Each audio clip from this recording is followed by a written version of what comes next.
曼城终于找到感觉了，连续的2个3-0。唉，早知如此，何必当初？5月4日跟埃弗顿打了个3-3，要说也是进了3个球，可惜是后防线呀，特别格伊那个低级失误啊，当时那一场真是格伊一个人可能就会毁了曼城1个赛季的努力。如果那一场球拿下，这连续的2个3-0，积分一直和阿森纳追平，那么净胜球也能超过阿森纳。所以体育比赛经常会这样。真正该努力的节骨眼你不努力，到机会失去了之后又变得非常厉害。就像这场比赛，曼联的几个过去打飞机的机长们，塞门约、马尔穆什、萨维尼奥竟然都能进球，那曼城能不赢吗？只是为什么要到了赛季的最后的最后，在曼城都已经落后了，你3位才开始发威？想来想去，曼城的球迷还是气不过那一场打埃弗顿。当时如果把马尔穆什换上去，再把科瓦切奇换上去，全程继续压迫，保持高节奏，那么埃弗顿那一场，别提了。现在阿森纳的球迷就感觉曼城这支队真属于狗皮膏药，怎么甩也甩不开。过去克洛普和瓜迪奥拉争冠军，利物浦的球迷应该是感同身受。所以现在的决定权依然掌握在枪手自己手里，净胜球已经被曼城反超，没有了退路。阿森纳的进攻火力没有曼城强，只能靠全胜。而最后一场是客场，内心难免会有些波动。好在阿森纳后防有大神拉亚这门将就是最大保证，真是稳的一匹。还有下一场阿森纳一定要狂刷净胜球，客场踢水晶宫真的有可能平局。现在到了这个白热化的阶段，即使教练组能沉住气，也有策略，可球员毕竟都是人，无法像机器一样，他们不可能永远能保持平常心。今天的比赛，瓜迪奥拉进行了轮换，中后卫仍然是格伊和胡桑诺夫这个老 K 过去也说过，我认为格伊还是会一直打绝对主力。而首发左后卫用的格瓦迪奥尔，右边仍然是努内斯。今天的阵型更像一个4-2-2-2，中场竟然排出了伯纳多、席尔瓦和福登，前面是埃特努里和萨维尼奥，锋线上是马尔穆什和塞门约。这个也有点像4-4-2，或者说也有点像4-1-3-2的阵容。好不容易很久没有拿到首发的福登他在前场30米区域，在对方两线之间作用非常明显。在面对水晶宫深度回收的5-4-1阵型，福登在前场传威胁球的能力还是很强，有效地帮助了曼城完成阵地战破密集防守。上半场第31分钟，福登灵光一现，直接一个脚后跟做球进入禁区，塞门约在禁区内低射破门1-0。9分钟后，曼城的球从左路传入禁区，马尔穆什禁区转身抽射破门2-0。下半场的萨维尼奥换上来，在第80分钟，他的右路插上在禁区内也都射破门3-0。今天的第一个进球，福登的助攻堪称是灵光一现，非常潇洒，十分的写意。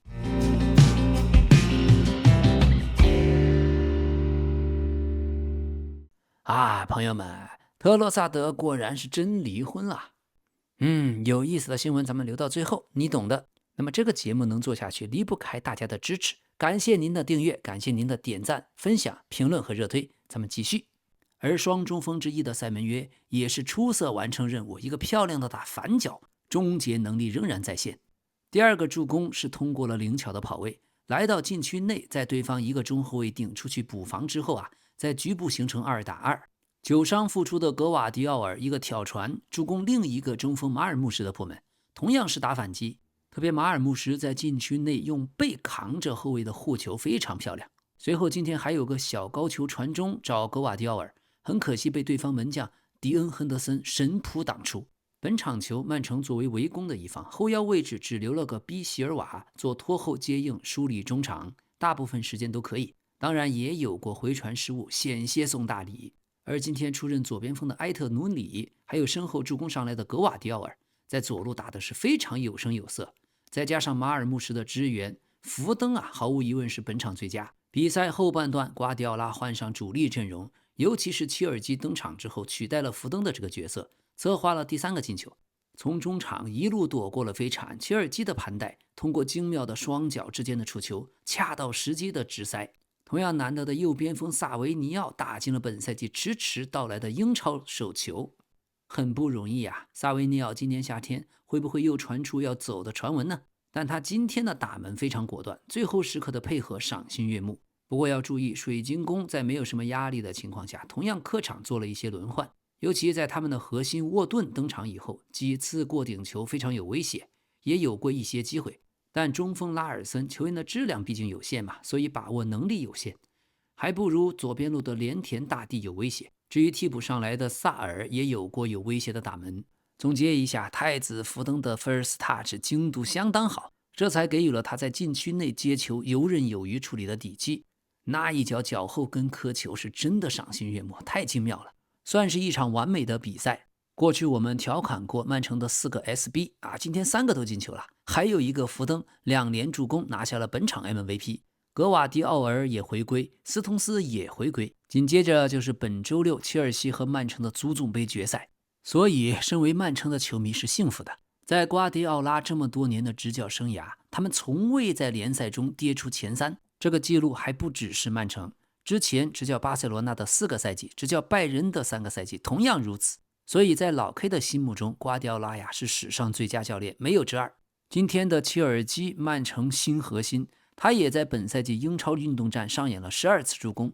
超过了 B 费。切尔西成为了15到16赛季的西汉姆联时期的帕耶啊，当时帕耶有12次助攻，成为过去10年来首位在英超的处子赛季就能送出12次助攻的球员。而福登在有了2次助攻以后，他在英超参与进球数已经达到了101个，同时没有点球，这一个数据并列英超史上第2。在无点球参与进球最多的球员，排在他前面的有阿邦拉霍110球。那么本赛季曼城的英超第9次3-0的比分，也让他们有了一个奇怪的数据，这是本赛季英超一支球队能拿到最常见的比分。我想起过去曼城还有一个赛季，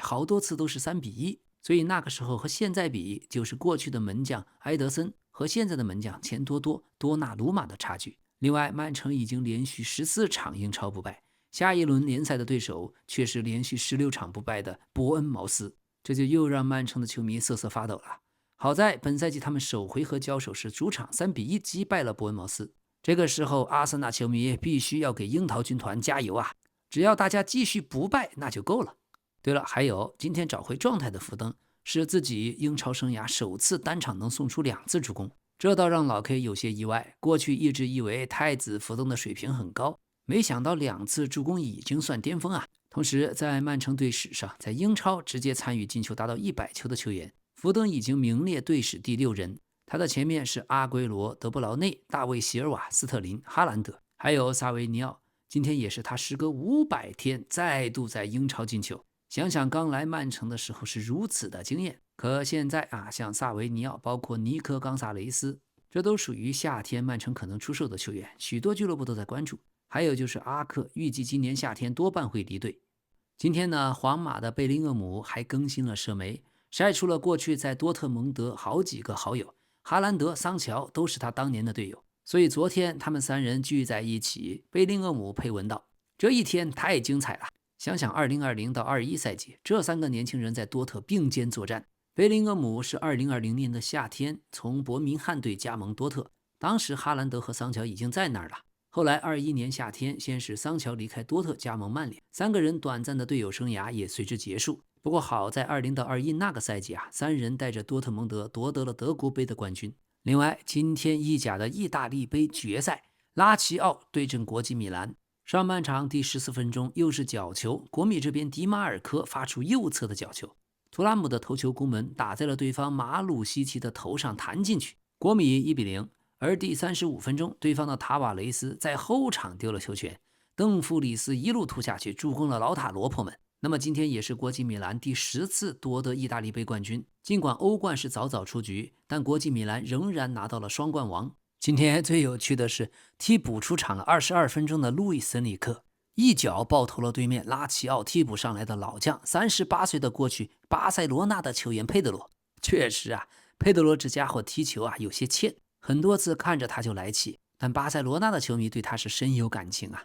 前几天母亲节，佩德罗和他的孩子们向自己美丽的妻子表达了祝贺，所以老 K 也顺便给兄弟们介绍认识认识。另外，在已经夺冠之后，巴塞罗那今天是客场1-0输给了阿拉维斯，并且全场零射正。巴塞罗那所有球员的心情还在庆祝夺冠，根本就拉不回来。但我倒觉得今天上场的几个替补球员应该抓住机会好好表现表现，比如右边的替补巴尔德吉，就这个能力啊，也知道瑞典队为什么不带他了。虽然他过去一直抱怨上场的时间少，但亚马尔在右路一个人能挑2个、挑3个，巴尔德吉是一个挑一个都挑不过。好在今天比赛收获最大的是中后卫阿尔瓦罗·科尔特斯，21岁的小将，身高1.89米。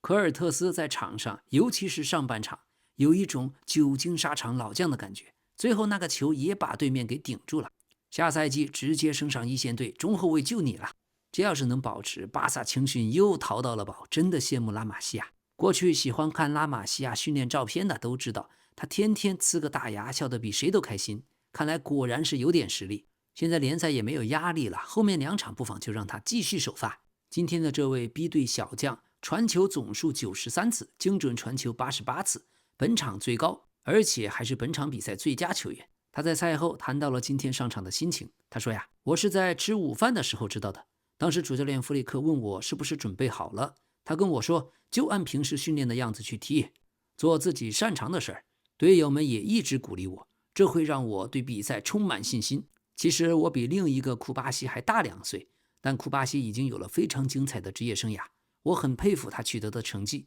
另外，赫拉德、阿劳霍也给了我一些建议，能在这些人身边踢球，那事情就变得好办多了。所以今天也是21岁的他在巴萨一线队的首秀就如此的惊艳。种种迹象表明 B 队的队长科尔特斯下赛季铁定会升入一线队，而且已经有消息，科尔特斯已经获得了主教练弗里克的信任，他将参加一线队的季前赛。本赛季的他已经在巴萨 B 队出战了56场，是出场最多的球员，还担任队长。近期巴塞罗那已经将他的合同续约到了2028年，所以这续了约才让他在巴萨一线队首秀。总监德科算得够精的，那其他像大巴黎这样的球队就很难再来挖人了。还有 PSG 大巴黎今天2-0客场战胜了朗斯队，也在法甲第14次夺冠。上半场第29分钟，邓贝莱完成了前场的抢断，然后助攻 K77破门1-0。比赛直到第93分钟补时阶段，右路的杜埃送出助攻，中路姆巴耶赢球抽射2-0。不过比赛虽然赢了，但大巴黎一周3赛，朗斯队则坐镇主场以逸待劳，所以比赛过程对大巴黎的球迷来说是真难受。但凡朗斯队的门前射术好，那大巴黎今天就变成惨案了。所以看比赛的朗斯球迷怎么能忍得住？这朗斯队平时训练是不练射门的吗？浪费绝佳机会的次数真是太多了，一言难尽。他们的队长马尔基尼奥斯11次夺得了联赛冠军，维拉蒂9次第2，金彭贝8次第3。在拿到了法甲冠军之后，恩里克说已经将注意力集中在欧冠决赛上。而大巴黎的总监路易斯·坎波斯，这位葡萄牙人老 K 一直非常喜欢。他今天谈到了转会窗口的运作，他说呀，外界传出来的那些名字都只是猜测，这些传闻对 PSG 来说也是好事儿。这说明我们是一家大俱乐部，说明很多人都想来这儿，或者说很多人都想在转会窗口借用我们的名字。但其实对我们来说，转会窗口方面的事情已经由我、有主教练还有主席共同做出决定。过去几周我们的转会工作完全处于暂停状态，我们很清楚接下来的目标是谁，但在市场上我们还没有采取任何行动。我们的目标是带着足够的动力进入5月30日，在欧冠决赛让所有人都全身心投入，专注于这场比赛。好，接下来让我们赶紧进入正题，皇马的内讧才是我们最关心的。在最新皇马流传出来的训练视频当中已经拍到，姆巴佩领导了一个小团体，维尼修斯又领导了一个小团体，这2个小团体在训练中是井水不犯河水。这个视频已经在外网迅速传播。从视频中大家可以分析出姆巴佩的帮派包括了姆巴佩、吕迪格、卡马文加、楚阿梅尼。维尼修斯的帮派包括了维尼修斯、贝林厄姆和阿诺德。好像看上去似乎2波球员确实泾渭分明。要知道最近皇马陷入了巨大的舆论风波，楚阿梅尼和巴尔韦德的内讧打架事件让外界了解了皇马内部的矛盾，还有小团体之间彼此不和。不过呢，虽然有这个新闻，老 K 倒是认真看了一下，好像是有些过度解读吧。好，最新消息传来，皇马俱乐部的主席选举将于6月7日进行。老佛爷的想法是自己已经确信自己肯定会在当天完成连任，并且会利用新任期的第一天迎接教皇利奥14世的到访。教皇将在6月8日访问伯纳乌球场，老佛爷希望能够亲自欢迎对方。而根据选举流程，一旦选举委员会宣布启动了程序，候选人就需要在10个自然日内提交竞选资格。相关条件包括必须在皇马俱乐部拥有至少20年的会员资格，并且需要提供相当于俱乐部预算15%的担保，大概是1.87亿欧元作为保证金。我们都知道，自2009年以来，老佛爷从来没有人将他能够拉下主席宝座，甚至连反对者过去都从来没有真正的出现过。所以这一次他也很狂啊，呼吁应当有人站出来参与跟我的竞争嘛。我们昨天说过，阿里坎特的企业家恩里克·里克尔梅已经谈到，只要皇马需要，我随时都会站出来参选皇马主席，我始终会从皇马的最大利益出发。几个小时以前，里克尔梅曾经在马卡报发表一封致佛罗伦蒂诺的公开信，表示自己符合提交候选申请所需的所有经济条件和会员的年限要求。不过被老佛爷在周二的新闻发布会有些带讽刺的提到，是有一位带墨西哥口音的电力行业企业家。那么里克尔梅也非常的幽默，他说，我不知道是不是因为这个才成了新闻，因为我有时候确实会带点墨西哥口音。这也属于被老佛爷点了名干脆就不演了，直接从幕后站到台前。可是皇马作为过去世界上最成功的俱乐部，这一次的佛罗伦蒂诺试图构建一个他仍然想要完全掌控的世界，但现实很可能恰恰相反。看昨天老佛爷10多年来的首次大型新闻发布会，最突出的感受是他确实相信自己正成为一场准备将他赶下台的大阴谋的受害者。老佛爷以多种方式重复了这个观点，有时候甚至有些语无伦次，甚至短暂失去了想说话的思路。在1个多小时的发言中，他不断翻阅面前的文件，还在手机上查看据称是他的盟友发送的文章。老佛爷昨天反复强调的核心的信息是，所谓有暗中活动的人制造了荒谬的局面，并推动了一种叙事，由于皇马连续2个赛季没有冠军，就有人要把他赶下台。但老佛爷说，这些在阴影中行动的人联合了记者，联合了媒体机构，试图制造佛罗伦蒂诺已经年老、生病、失去了控制的形象，并且制造皇马需要变革制造这种舆论。为了反驳，老佛爷不断强调自己执政下的成功。他说，2000年首次当选的时候，当时的皇马甚至没有钱支付球员工资，而如今已经成为世界上最富有、最成功的俱乐部。24到25赛季收入达到了11亿欧元，这是全球纪录。他还反复提到了任内获得的奖杯，7座欧冠，7座西甲冠军。但近年来这几年伯纳乌的压力在不断上升，无论场上还是场外。刚刚上周日国家德比0-2输给巴塞罗那，这意味着皇马连续第2个赛季没有重大冠军，而巴萨则连续2次连续的西甲夺冠。皇马的球队结构存在明显问题，进攻靠堆积巨星，但防守非常薄弱。维尼修斯的合同进入最后12个月，姆巴佩的态度引发了外界的批评和争议。上周训练场巴尔韦德和楚阿梅尼的冲突更加让矛盾公开化。还有近年来老佛爷遭遇了多项重大制度性的挫折，他长期推动的欧超计划被欧足联挫败，伯纳乌改建工程又面临法律、财政和技术问题，而西甲和西班牙足协关系的加强削弱了他和足球管理机构的对抗的空间。去年夏天，他提出要改变皇马会员制的模式，引入外部投资的计划，部分原因是希望确保俱乐部在他离任以后的财务也拥有光明的未来。但现在这个计划陷入停滞，会员们是否会支持存在巨大不确定性。周二的下午，老佛爷承认了这些挑战，但没有承担责任，而是反复强调他存在多个敌人在不同的领域攻击他，攻击俱乐部，包括他又在攻击内格雷拉案，说巴塞罗那向西班牙前裁判委员会副主席支付款项，这个事是腐败，是猫腻，是犯罪。目前这个案件正在接受检方的调查，而老佛爷表示，皇马会准备一份报告提交到欧足联，要求对巴萨进行体育层面的处罚。巴塞罗那方面回应称，正在考虑采取法律行动。老佛爷昨天原话是说，我没有生病，只要有人攻击皇马这些坏人，我就会把他们全部解决掉。人们说皇马已经崩溃，但所有人都知道，皇马是世界上最有声望的俱乐部。他们以为能把我赶出皇马，但除非他们杀了我，否则我不会离开。佛罗伦蒂诺不会走，除非会员们想让他走。所以今天消息传来，皇马确实已经正在为欧足联整理内格雷拉案的卷宗和材料，目标直指巴塞罗那。不过对于是否会处罚巴萨，皇马方面还是态度很悲观的，不抱太大希望。今天老佛爷又接受了西班牙6台的采访，还谈到了巴塞罗那准备起诉他的事。他说，巴塞罗那想起诉我就去吧，皇马是内格雷拉案的受害方。让我们说清楚，我也是3年前才知道这个案子的，而且这个案子不是皇马要求查的，是西班牙的税务稽查部门发现这里面可能有问题，然后才启动了刑事程序。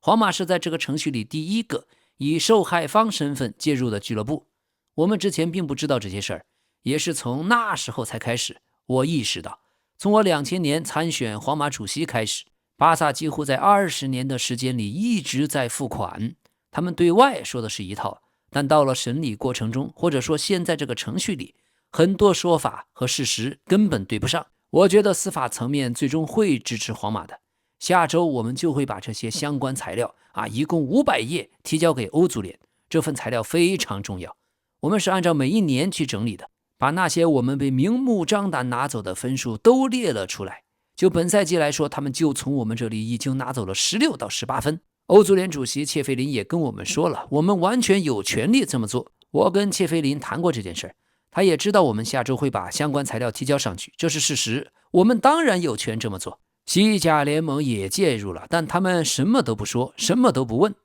既然西甲联盟介入之后却不表态，那他们就等于是这件事的共犯。再看看裁判技术委员会的主席说了什么，他说，这件事已经过去很久了，应该忘了他。哼，怎么可能忘了？全世界都在等着看这个案子怎么处理。这是世界足球史上最大的腐败案。我们到底是想让足球成为一件严肃的事情呢，还是想按照裁判技术委员会主席说的那样，大事化小，然后小事化了，就这么过去？这怎么可能过去？这就是预审法官所说的系统性腐败。皇马怎么可能不介入？皇马是唯一介入的俱乐部，西甲联盟也介入了，但他们什么都不说。至于你们关心的姆巴佩来了之后，皇马是不是会变更好？今年确实没有按照我们希望的方式去发展，但我们皇马也取得了一些成绩。一切都是从世界俱乐部杯开始的，我们在身体上没有能够恢复过来，拿第2名又怎么了？那马德里竞技还没有第2名了，对不对？其他球队也没有第2名，他们又该怎么办？姆巴佩现在是我们皇马的球员，他拿到了金靴奖，所以不能说他缺少进球，但确实他也有一些方面需要提高。我们仍然因为欧冠出局而感到受伤，因为那一名被安排执法我们比赛的裁判我必须相信那个裁判不是故意的，因为他确实没有看明白那一次判罚。我们皇马更衣室的关系非常好，我昨天确实是被他们伤害到了。说到这里，老 K 也给大家回忆一下，当年皇马的银河战舰7星皇马其实成绩方面非常拉垮，但是那是基本上把一代人的足球偶像都给签下来了。正因为那一届银河战舰，现在的皇马对许多年轻球员来说才更像是一个归宿，是一个向往。所以银河战舰的皇马的企业文化确实有时候是最具吸引力的存在。皇马一直以来之所以能成为影响力的顶级，对那么多的优秀球员吸引力如此顶级的存在，绝对不仅仅是因为几个赛季的成绩好才造就的。要维持如此的影响力，不仅需要好成绩，这也是为什么皇马总喜欢尽力去签下每个时代最好的球员，最具影响力和最具商业价值的球员。这里现在说的就是像姆巴佩、维尼修斯。所以许多对成绩有时候有巨大帮助的球员，但可能没有巨大的商业价值，没有巨大的影响力，这种球员皇马可能不喜欢买。所以这就是皇马为什么一直以来把影响力看得比什么都重，也是他们为什么要签那些影响力最大的球员，像 C 罗、卡卡，像贝林厄姆、姆巴佩这样的球员，皇马必须拿下。所以只要我们理解了老佛爷的思维的逻辑和他行事的规则，你就知道在他眼里，皇马本赛季确实不算是非常失败，毕竟也仅仅2个赛季没有拿欧冠冠军而已嘛。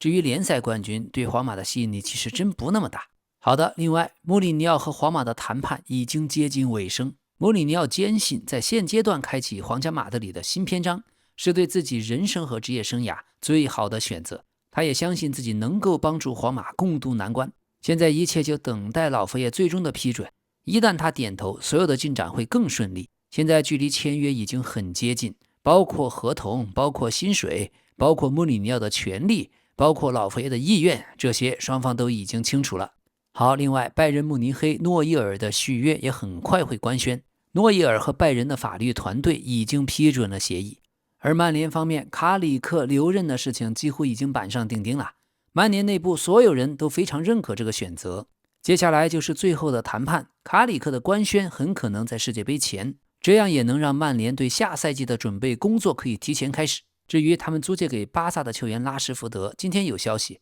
巴萨主教练弗里克已经跟高层摊牌了，必须尽全力签下拉什福德。自从去年夏天租借到巴萨以来，他已经为巴萨打入了14个球，本人也非常希望留在诺坎普，只是问题卡在巴塞罗那不愿意全额支付3000万欧元的买断费，还想继续压价。而曼联方面态度强硬，拉什福德在红魔没有未来，但我们曼联也不会接受低价甩卖。现在拉什福德本人被夹在中间，结局如何就看三方谁先松口了。那么在皇马穆里尼奥要来之后，有消息他已经点名要引进日本队的中场守田英正，据说皇马已经将守田英正纳入了引援清单。守田英正已经确定不会和葡萄牙体育续约，现在包括英超利兹联、法甲的马赛队，多家俱乐部对他有兴趣。而最有意思的是，过去穆里尼奥在土耳其费内巴切执教，还有在葡萄牙本菲卡执教，都曾经向守田英正发出过邀约，穆里尼奥是非常喜欢他。这位31岁的中场球员身高1.77米，